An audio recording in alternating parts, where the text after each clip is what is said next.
मैं वो हूं आसमां जिसके कदमों में सर झुकाता है। मैं वो हूं जिसके श्वास से सारा आलम जगमगाता है। मैं वो हूं जिसे देखने को सूर्य लंका आता है। मैं वो हूं जिसके नाम का बादल स्वर्ग पर डंका बजाता है। जब भी मेरी दासी है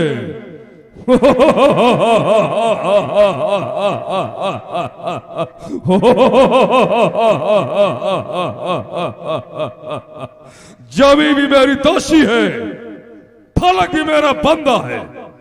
ये दोनों शाही सिक्के हैं जिससे मेरा नाम शाही कुंदा है।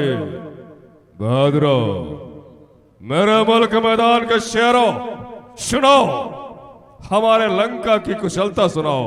हमारे लंका में हमारे लंका वासियों को किसी का भय तो नहीं। कोई भी लंकावासी किसी बात की कमी तो महसूस नहीं कर रहा। महाराज की जय हो।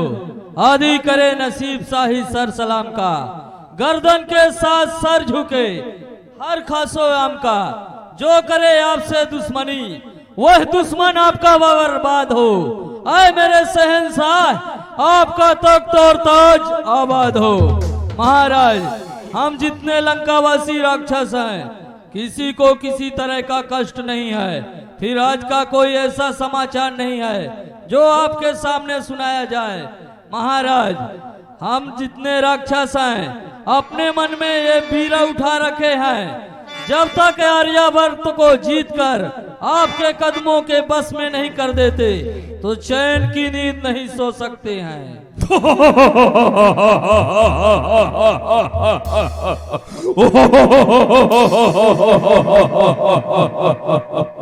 भीमा, संसार का बच्चा बच्चा हमारे अधीन है। यहां तक कि जमी से लेकर और सातवें आसमां तक हमारे नाम का डंका बजता है। लेकिन अभी तक आर्यावर्त हमारी अधीनता स्वीकार नहीं किया। हमारे निश्चरों को बोलो आर्यावर्त की ओर बढ़ जाए और सारे आर्यावर्त को खून से भिगो दो, आग लगा के जला दो, ताकि आर्यावर्त हमारी अधीनता स्वीकार करने के लिए मजबूर हो जाए। और हाँ, ड्योढ़ी में जाओ, जो भी समाचार हो हमारे पास तक लेके आओ। अरे मेरे भैया रे, अरे रे मेरे भैया।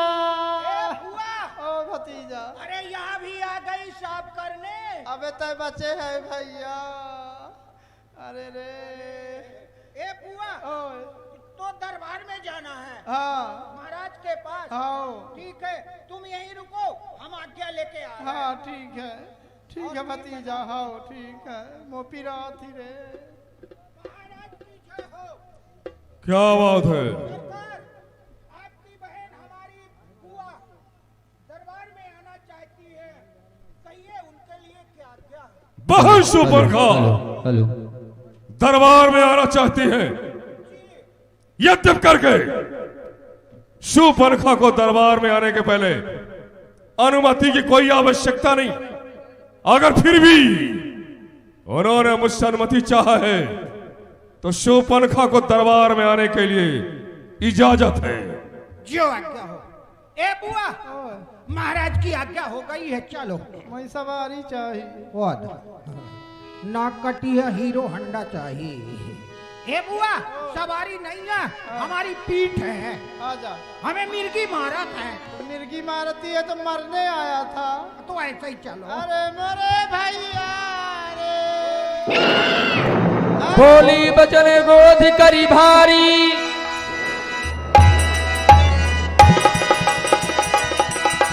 देश कोश के सूरत विसारी। भैया रे। ये क्या? क्यों अबस गमगीन है तू?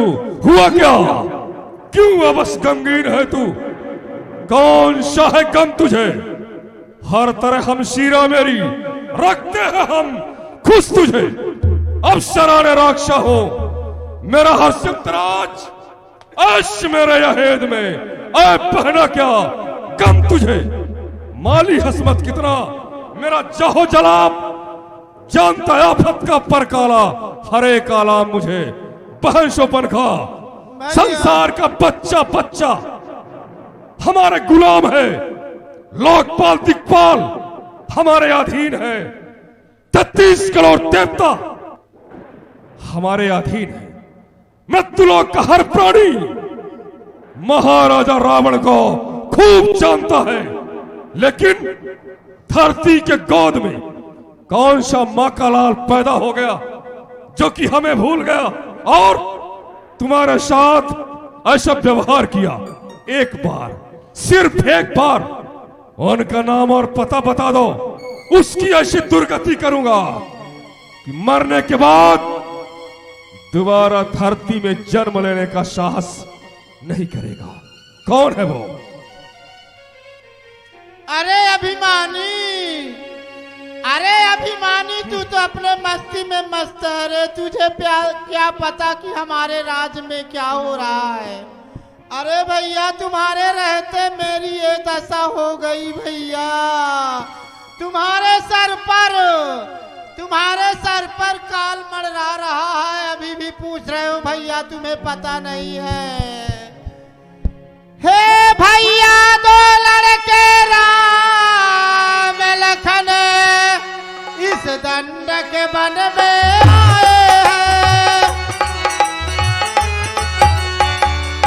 इस दंड के वन में आए हैं अपने वो साथ में एक नारी सीता सुकुमारी लाए हैं।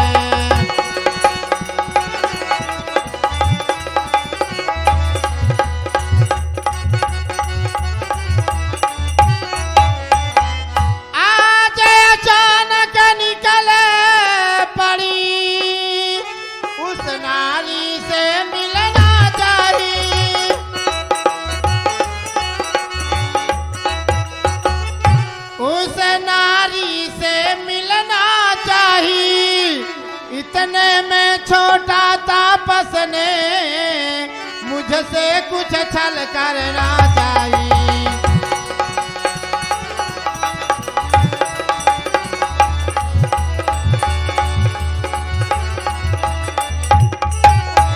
जब तेरा मैंने नाम लिया तो दी तुझको लाखों गाली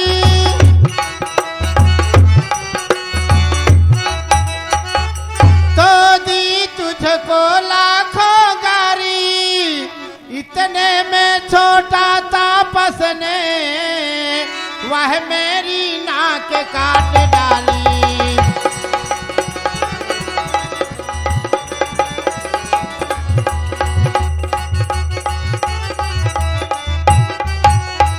अरे मेरी नाक गई सो गई पर अपनी नाक बचा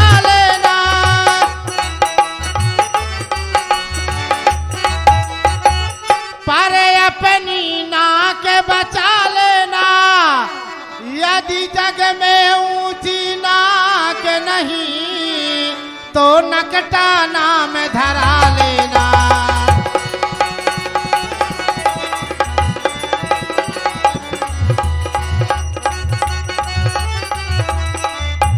भैया पंचवटी में दो तापस आए हुए हैं उनके साथ में एक स्त्री है स्त्री स्वभाव अनुकूल उनके स्त्री से मिलने के लिए गई भैया तो छोटा तापस ने नाक काट लिया भाई। हम शीरा तो गमनाक रहो मैं उनकी नाक न रखूंगा भेजा नथुनों के राय करूं मिर्चों की नाक उन्हें दूंगा। एक नारी की नाक उड़ाने से होती है धाक नहीं ऊंची एक अवला पर शस्त्र चलाने से होती है थाक नहीं ऊंची। मैं अभी नाक के सीधे जा नाके पे उन्हें पकड़ाऊंगा पास यही तेरे लाकर पृथ्वी पर नाक रगड़ाऊंगा पल करे तो उनके नाक छेद नाके नकील डल दबा दूंगा। मौत का नाका दिखलाकर यमपुर की राह पठा दूंगा। ये पृथ्वी पाताल लोग मेरे पिनाक ने जीते हैं। बकरी और शेर मेरे भैंसे एक घाट पे पानी पीते हैं, पर समाचार ये दुराचार आखिर क्यों खरदूषण से नहीं कही? उनका तो वही अखाड़ा था, उन कुलभूषण से नहीं कही। बहन सुपनखा, अगर नाक कान कटने की सूचना हमारे भाई खरदूषण को बताई होती, वो खुद जाते और इस अपमान का बदला चुकाते। लेकिन समय का ख्याल न करके हमारे पास चली आई, जबकि दुनिया में कोई भी हो महाराजा रावण का शत्रु ज्यादा समय तक सांस नहीं ले सकता। और तुमने हमारे शत्रु को जिंदा रहने का मौका दिया। खरदूषण को सूचित क्यों नहीं किया? गई भैया, बताई भैया। तो क्या वो गए नहीं? सब मर गए भैया रे, असंभव। सब मर गए रे, अरे मरे भैया। खरदूषण तिसरा कर गाता, सुन दस शीस जरे सब गाता। तो क्या हमें जिस समय का इंतजार था, जिसको स्वर्ग से धरती में लाने के लिए मैंने इतना बड़ा पाप अत्याचार किया, सारी धरती को मैंने खून से भिगो दिया, वो आ गया। हाँ, ठीक है, इसके बारे में फिर सोचूंगा। इस समय पर सुपर्णखा को समझाना होगा। बहन भैया, तुम चिंता मत करो। जिन तपस्वियों ने तुम्हारे नाक को काटा है, महाराजा रावण को चुनौती दिया है। चुनौती अर्थात इस त्रैलोक विजेता रावण को एक तुच्छ मानो, युद्ध के वास्ते प्रचारा है, और उसकी ललकार का जवाब हम जरूर देंगे।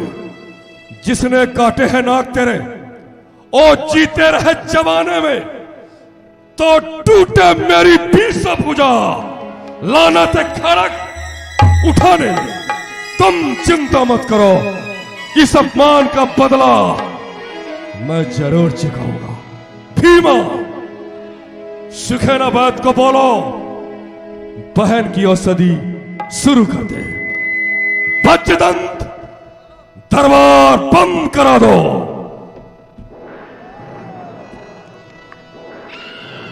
सुरपन कहीं समुझाए करी, बल बोलिस बहुभांति। गयऊ भवने अति सोच बस, नींद परे लहिरा।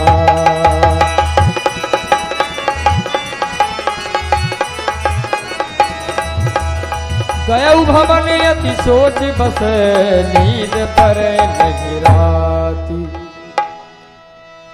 सुर नर असुर नाग खगमाही,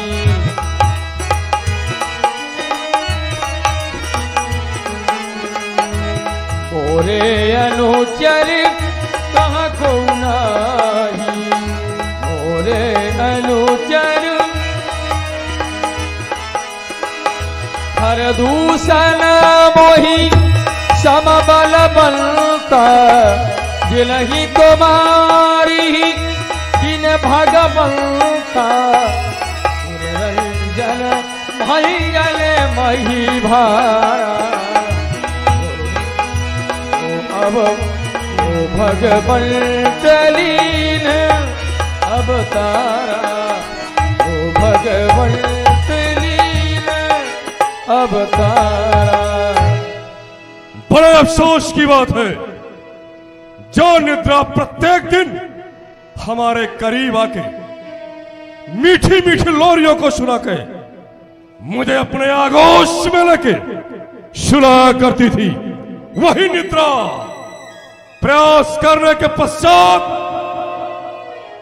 हमारे पास आने को तैयार नहीं। ऐसा लगता है जैसे निद्रा बहुत दूर जा चुकी हो, लेकिन जिसका भाई त्रैलोक विजेता हो, लोकपाल दिक्पाल जिसके अधीन हो, 33 करोड़ देवता जिसके गुलाम हो, जो सर्वेश्वर हो, उसके बहन का अपमान और भाई को निद्रा आ जाए, यह तो असंभव है। लेकिन बहन शूर्पणखा ने बताया, अकेले एक तापस सारी सेना के सहित खरदूषण को मार दिया। और यही बात पर तो मैं हैरान हूं कि आखिर है कौन, वो है कौन? क्योंकि अगर मैं सोचूं कि कोई देवता है, यह तो असंभव है। इंद्र माल करम सहस्त्र किरणों द्वारि प्रतिहारकम चंद्रो छत्र धरम समीर वरुणो समार जहंत्रों के हैं 33 करोड़ देवता हमारे गुलाम हैं, तो फिर है कौन? हाँ, मालूम हो गया, जिसका हमें इंतजार था, जिस समय की प्रतीक्षा थी, वो समय आ गया। जिसको स्वर्ग से धरती में लाने के लिए मैंने इतना बड़ा पाप किया, अत्याचार किया, सारी धरती को खून से भिगो दिया, वो आ गया, वो आ गया। हमको ऐसा लगता है जैसे कोई बार बार हमको सावधान कर रहा हो, महाराजा रावण मैं आ गया।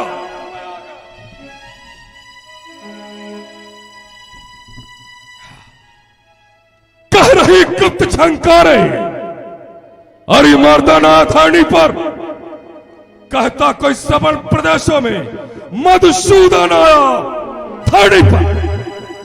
इस प्रकृत नटी का संचालक सर्वेश्वर धानी पर टंकोर सुना के सारंग का ओ सारंग हराया। धानी, मौका बहुत अच्छा है, तू भी सचेत हो लंकापति, स्मरण रहे उद्धारों का, नहीं भेद प्रकट होने पावे तेरे गुप्त विचारों का। अगर ईश्वर है तो चल मुक्ति लख, उसका शत्रु बन। अब पूरा तुझे कराना है जीवन नाटक का शेषेंद्र संपूर्ण रहस्य रचाना। मालूम हुआ इस धरती को पाप रूपी भार से मुक्ति दिलाने को, देवताओं के हित के लिए, मुनियों को सुख देने के लिए ईश्वर का अवतार हो गया। मौका बहुत अच्छा है, इसी समय जाऊंगा, शत्रुता करूंगा, शत्रुता। क्योंकि ईश्वर के पास, ईश्वर के धाम को जाने के दो ही मार्ग हैं, या तो पूजा करो, और मेरा शरीर तो तामसी है, मुझसे पूजा होगी नहीं, और मैं भी ईश्वर के धाम को जाना चाहता हूं। एक उपाय है, शत्रुता करूं, उससे युद्ध करूं, और उसके हाथ से मर के सीधे उसके धाम को जाऊं, क्योंकि मुझसे और दूसरा उपाय हो नहीं सकता। और अगर वो, लेकिन बहन शूर्पणखा ने बताया कि उनके साथ एक नारी है जिसका नाम है सीता। सीता? कौन सीता? कौन सीता?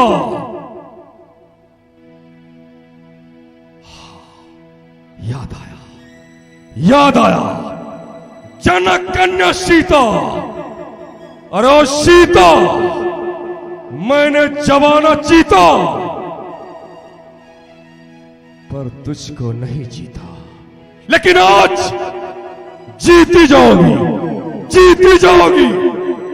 जैसे भी होगा, छल से, बल से, चोरी से, अय्यारी से, मक्कारी से, बेईमानी से, जैसे भी होगा, सीता को जरूर उड़ाऊंगा और उसके सुंदरता से कंचन भवन की शोभा बढ़ाऊंगा। हाँ, और अगर वो साधारण राजा के राजकुमार है तो दोनों को जीत के पहले सीता का हरण होगा, सीता हरण। क्योंकि मैंने प्रतिज्ञा किया था कि सीता एक बार लंका जरूर दिखाऊंगा। वो समय आ चुका है, आज अपनी प्रतिज्ञा पूरी करूंगा। लेकिन अकेले में काम होना दुश्वार है, अगर एक साथी मिल जाए तो अपना बेड़ा पार है। क्योंकि चाहे मानव हो, चाहे देवता हो, चाहे कोई हो, खर दूसरे को मारने वाला साधारण नहीं हो सकता। अभी जाऊंगा, मारीच को सहयोगी बनाऊंगा और उसकी सहायता से सीता